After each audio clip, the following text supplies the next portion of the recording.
Salam alaikum. Salam alaikum. This was the most dangerous place in Afghanistan. But 4 months after the US Marines arrived, the town of Sangin looks peaceful. It's too soon to tell if this will last, but the Marines did it, they say, with a change in tactics. The many small patrol bases established by the British were closed, freeing forces to pursue the Taliban. I felt that throughout the battle space there was a change that was needed, and that change was to free up forces to maneuver against the enemy. I wanted to regain the momentum of the attack, and I wanted to be the one that dictated the activities that were going to take place. And I wanted to put the pressure on him. So the Marines keep pushing. Sangin town may be relatively secure. The surrounding district is not. Hey, gun one's up. Just beyond this patrol base is territory the Taliban call their own. The mortars are firing in support of a squad which has come under attack outside the wire. Well done on one!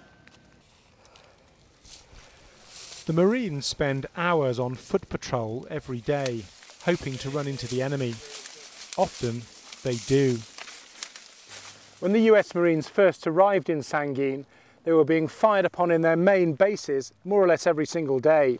But they've now expanded a bubble of security, as they call it, and the fighting is mainly skirmishing out here in the countryside. 3-1, ma'am. Entry line 700 meters out. Moving east to west. Come on, come back out. Come to play. Target down. Enemy KIA. Good shooting, bro. He was spotting us from this compound, and he moved back into the compound, moved out again, and we were able to engage him at 800 meters. The man they've killed was not a Taliban gunman, but a spotter. How did they know he wasn't a civilian? Just his mannerisms, the fact that he was hiding something that he was talking into. And then I saw him right before he walked back into the building area.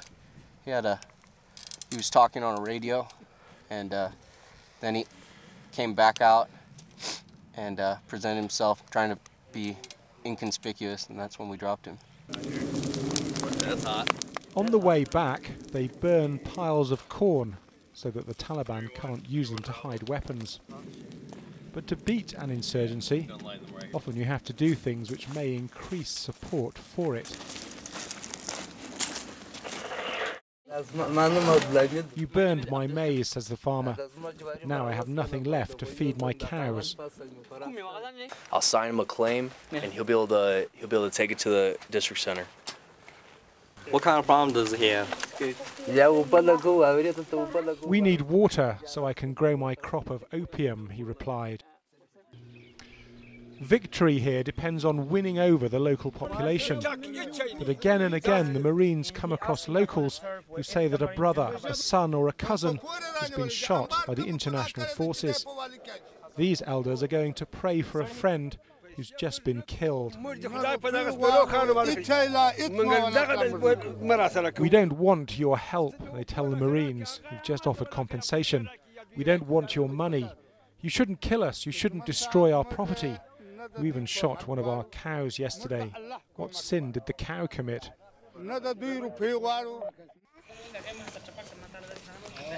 The Marines do find many locals who oppose the Taliban, but they also fear the insurgents. The squad's trying to persuade this man to go to Sangin town to get money for a door they've just kicked in. But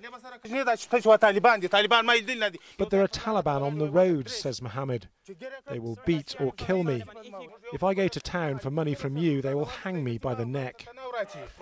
And here's 4-5 trips. The Marines are acutely aware they're in competition for local public opinion with the Taliban.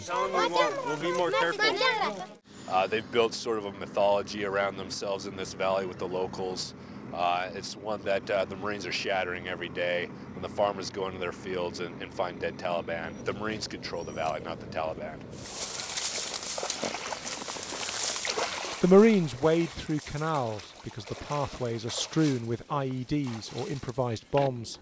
They're the biggest threat here.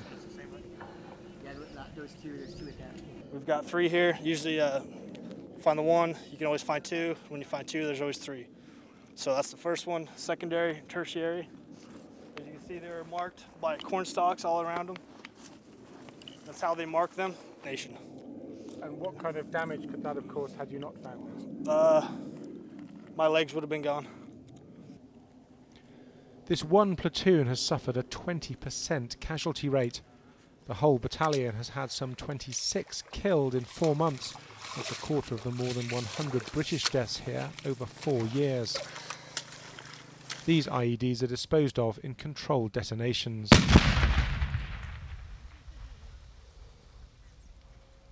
The reason that the Marines have pushed out from Sangin so fast when people didn't think they could is because they're being very aggressive and because the high command is letting them be aggressive. I don't think the Brits were doing something wrong.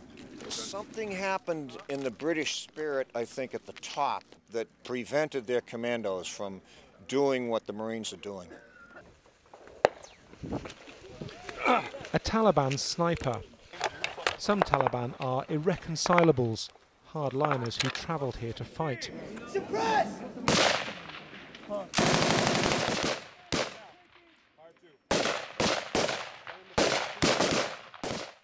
Most are locals. The Marines are hoping to demonstrate to them that NATO will be the eventual winner here. Smoke! Then it's hoped they might switch sides. And it will be time to hand Sangin over to the Afghan forces. Paul Wood, BBC News, with the US Marines in Sangin.